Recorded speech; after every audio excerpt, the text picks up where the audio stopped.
Alright, you know what time it is. What's good? It's Dean of Denniel, and today I'm going to be doing a very special unboxing. So inside this box lies a Bell V2 Pyraminx, a ShengShou clock, and a couple of other puzzles. So for some background information, I have been anticipating a magnetic mass-produced clock for a long time, and I finally have my hands on one. And for the Pyraminx, I've been using the same Pyraminx for like over 2 years at this point, and it's really nice to finally have a new main. So without further ado, let's get into the package.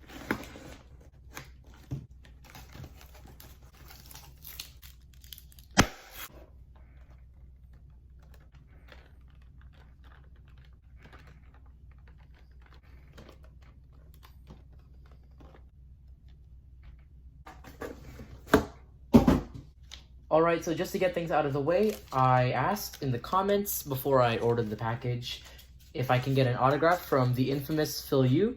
I'm pretty sure this is it, and I'm going to be keeping this card locked away in a safe place, and let's get into some of the puzzles. So you might be confused as to why I have a LingAo when I already have one that's perfectly fine. Well, before I bought these ShengShou clocks, I contemplated for a bit and thought to myself, if and only if these two clocks were bad, I still have a comp legal clock to use, because unfortunately, my LingAo clock that I'm using right now is comp illegal because of this crack and this dusty part. As to why I have two ShengShou clocks, it was cheap, I saved up extra money, and it's a magnetic clock, like who wouldn't want another one? So let's finally begin the unboxing by opening the least and most important puzzles. Okay, so first things first, let's start off with the LingAo clock.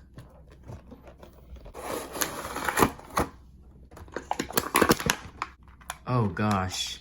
I just forgot the feeling of how horrible it was out of the box. This clock is out of place. I don't know how to feel. I really hope these ShengShou clocks are gonna be good. Alright, so let's just forget about the LingAo clock. Let's get on with the Bell V2.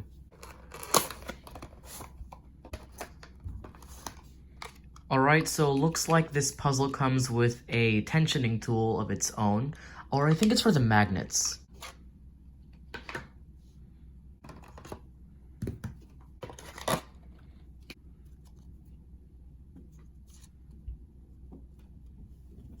Alright, so looking at the puzzle, I can see like indents on the sides or where the pieces are connected. Comparing it to the normal bell, they are about the same size. This one feels more plush in my hands, while this feels more solid. Let's get into first turns. Whoa.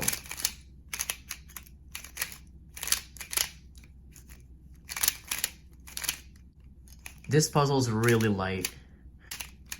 And you can see the magnets on the sides, which is pretty cool. Like I said, I've used this Pyraminx for over 2 years, and I found no other competition for this cube, but this beats it by a mile. I mean, yeah, it could use some lubricant and some setting up, but like, I cannot stop turning this. It feels so good. Before we get to the clock, I would like to do an average of 5 on this.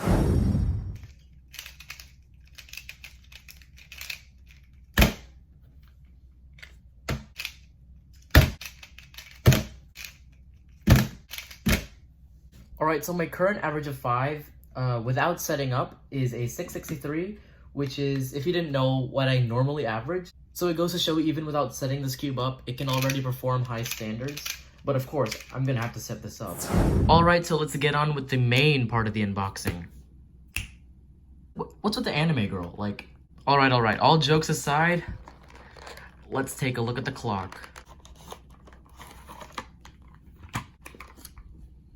We got a dark abstract pattern on the blue side and a light circular pattern on the lighter side. Okay, so let's try the magnets out first. Okay, so let's get to turning. Okay, not all clocks are perfect out of the box, but this doesn't seem too bad. I was kind of hoping a bit more from this, but what else can you get from a $9 to $10 clock? But I do have to say that these have a way better performance than the LingAo out of box.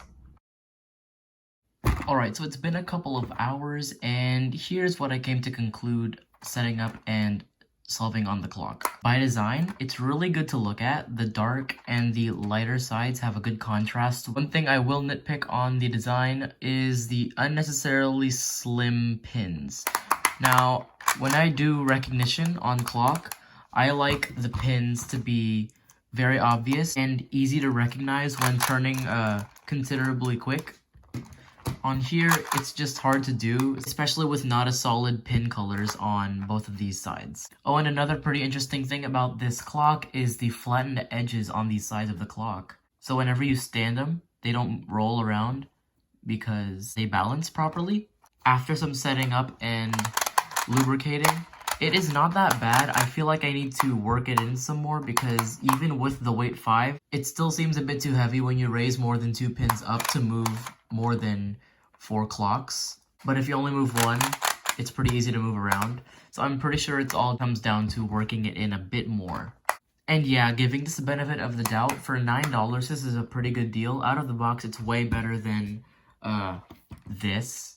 But since this is a magnetic clock, I am going to have to be pretty picky on how I would like it set up. Also, I do notice that the 3, 6, and 9 o'clock positions have highlights on them. Not really necessary in my opinion. They could have just enlarged them, just like on the LingAo, but I think they wanted to have their own style of design. But that's completely up to them.